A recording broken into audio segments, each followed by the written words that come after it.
First fit, closing the lining with the solid boucle.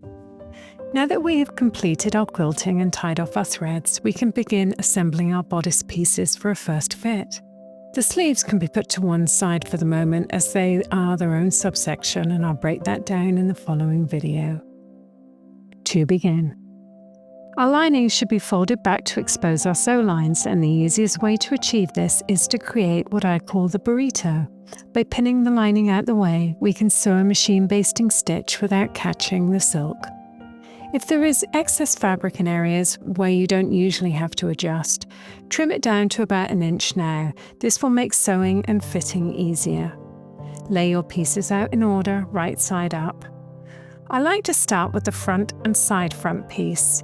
The curve at the princess seam takes a little stretching to fit, but the bias makes it easier. When I am happy with the first pinning and have double checked both the inside and outside seams, I will run vertical pins along the seam line. If you are concerned about your fabric shifting, use a forked pin to hold it firmly in place. Standard pins can shift and distort the pattern when machine sewing, but forked pins keep the layers from moving. Sew each piece using a walking foot and the largest stitch your machine offers. Set your speed to slow and gently help the fabric feed through.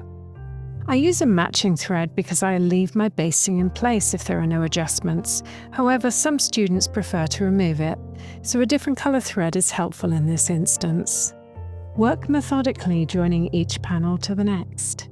When the bodice is connected, pin the shoulders together and add shoulder pads if you plan to use them.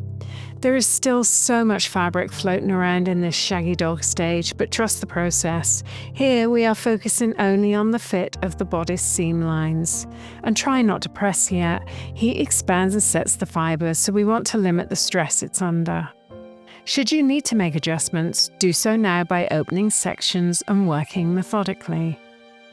When you are happy with your jacket, sew the bodice seams in your permanent stitch using your walking foot and the stitch length you used with your quilting, leaving your shoulder seams open so the jacket lies flat. Closing up. Working from the front, press the first seam well. They might for a moment overlap onto your quilting, but that's okay. Begin to trim small pieces until the edge of the boucle abuts the quilt line or as close as you can get it. In theory, if you have 1 inch of seam allowance and you're quilting 1 inch from the seam line, they should fit well, but adjustments and quilting placement decisions will affect this. If alterations have been made and your seam is now closer to the quilting line, you have the option of removing a line of quilting now. Repeat trimming and press for each seam. The purpose of this is twofold. You have additional fabric for future alterations, and your raw edge will be tightly cushioned in the channel and held by the boucle, which prevents unraveling and buckling seams. Closing the silk lining. When every seam has been trimmed and pressed gently, begin opening your silk lining.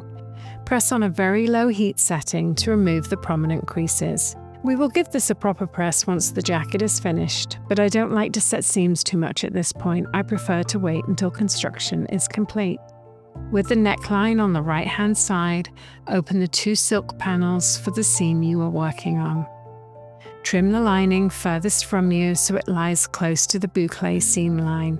If you have a thinner silk, you can leave it longer to create more opaqueness.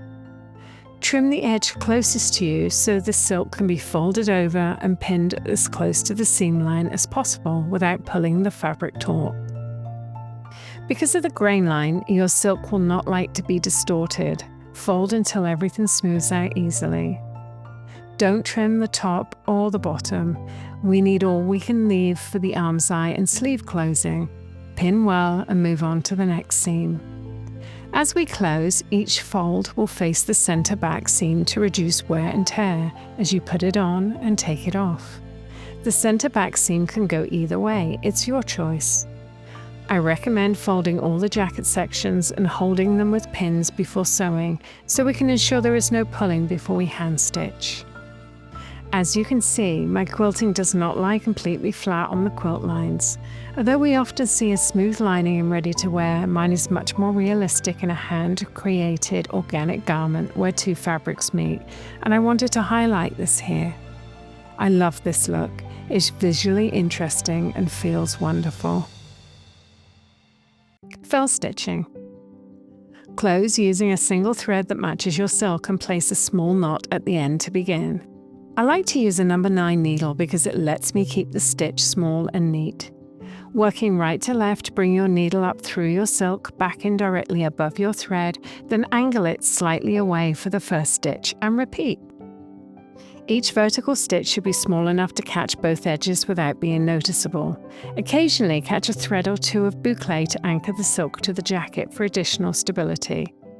The lining near the neck and hem should float and not be attached to the boucle, as we will need clearance for sleeves and hem finishings. Next up, sleeves. Happy sewing!